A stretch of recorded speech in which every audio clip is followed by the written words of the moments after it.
you think of the Ku Klux Klan, you might think of the South and their campaign of terror against blacks after the Civil War.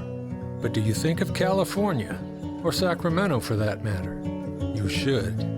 Because the Klan was here, and just 100 years ago, they tried to infiltrate Sacramento's city governments in order to institutionalize their racist ideas.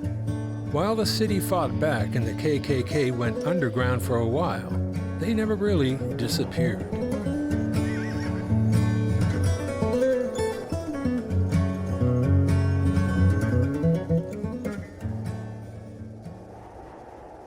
The original Ku Klux Klan was an organization of white supremacist, vigilante groups that violently terrorized blacks in the South as a reaction to the outcome of the Civil War. The KKK existed in California at this time as well, but focused its violence on the Chinese. While the Klan became less publicly active in the late 19th century, it wasn't gone for long. Hollywood's first blockbuster film had a hand in its resurfacing in 1915. The pioneering film, Birth of a Nation, did a lot of work for the Second Klan. It was literally a terrorist film. It's the construction of fear when, in fact, there is no evidence of any threat.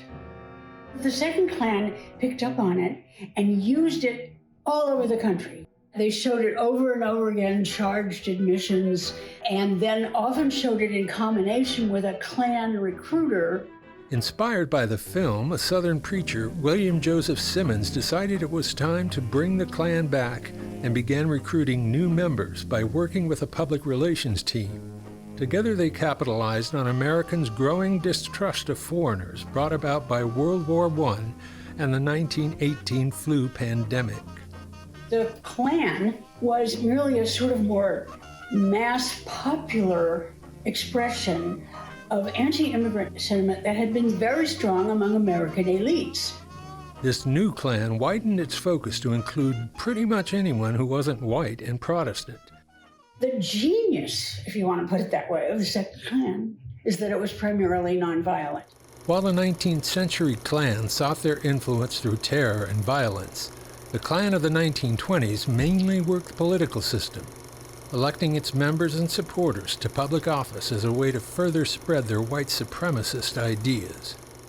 Rather savvy imperial wizards, as they called their head, who quickly grasped that the Klan could get much further, could have much more power by using legal means.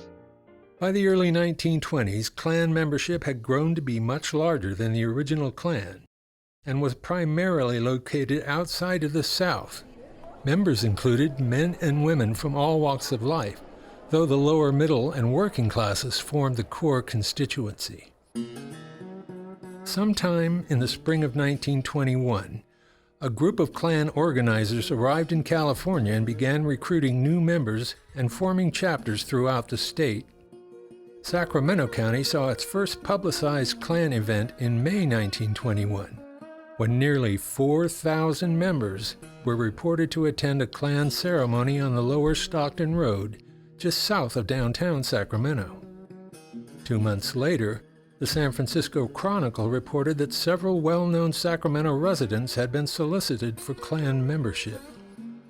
Hearing this, two prominent forces quickly went to work to expose and stop the Klan: the Sacramento Bee and Sacramento City Manager Clyde Seavey, who stated, "The Ku Klux Klan will never be permitted to gain foothold in Sacramento, so long as I am able to suppress it." The Bee regularly reported on the Klan's actions and exposed its members.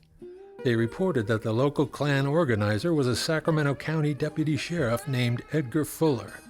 Then they reported on Klan members visiting and donating to Sacramento Protestant churches, including in hoods and robes at Westminster Presbyterian Church, where at least 2 members of the church staff and clergy were Klan members.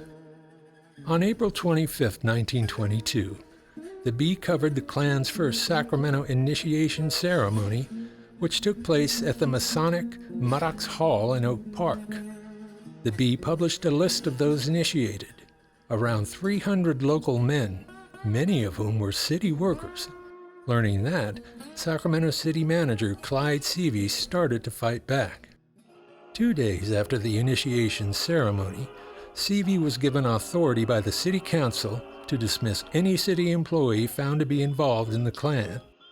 He also required all city departments to investigate reports of staff joining the Klan, stating that it was inimical to the interests of the city to have any of its employees members of an organization which has a reputation of taking the law into its own hands.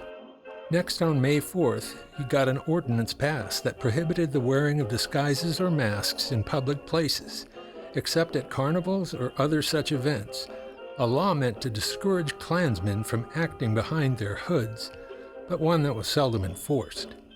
A day after the ordinance passed, Sacramento District Attorney Hugh Bradford made public the names of Sacramento Klan members that were uncovered in a recent raid of a Klan headquarters in Los Angeles.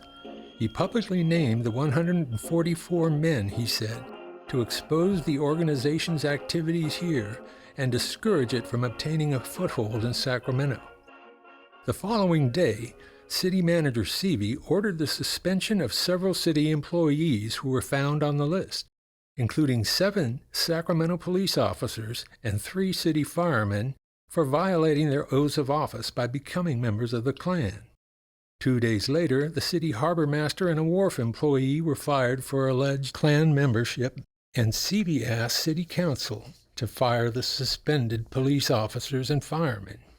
Instead, Council set a date for a formal trial against the men, with charges filed by Seavey of conduct unbecoming an officer and insubordination, since they had joined the Klan after being informed that city staff could not do so. But the trial never took place. The Sacramento Superior Court stepped in, prohibiting the trial on a technicality. The employees were reinstated. Continuing their attempts to infiltrate state and local government, the Klan took an active role in the 1922 primary elections in Sacramento County. They announced a county slate called the Good Government Ticket that included a dozen candidates they endorsed. Some of the candidates were members of the local Klan, while others had only attended Klan meetings. On Election Day, the Klan ordered its members to cover all polls, but the press made no mention of intimidation. Still, the Good Government Ticket was a failure. Only a small number of KKK-backed candidates won their seats. The Klan suffered a really precipitous decline in the second half of the 1920s. I wish I could say it was because people rose up against the bigotry, but that was not the case. The real causes of that decline were internal. First of all, they had to do with enormous corruption.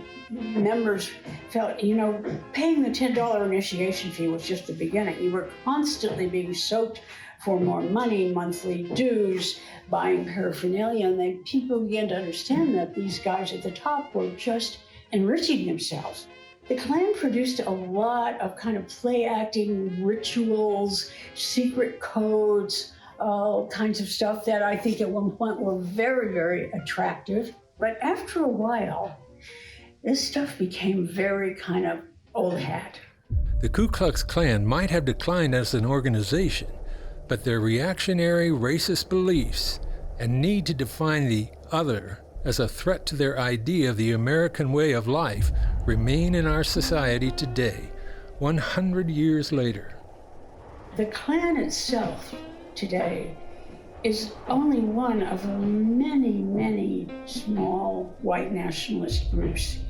And in that way, it's a little resembling the fascists of the 1930s, because you had many small groups that were unable or even unwilling to unite. So once again, I think if wanting to look at racism and bigotry and white nationalism today, one should not focus exclusively on organizations that call themselves the Ku Klux Klan.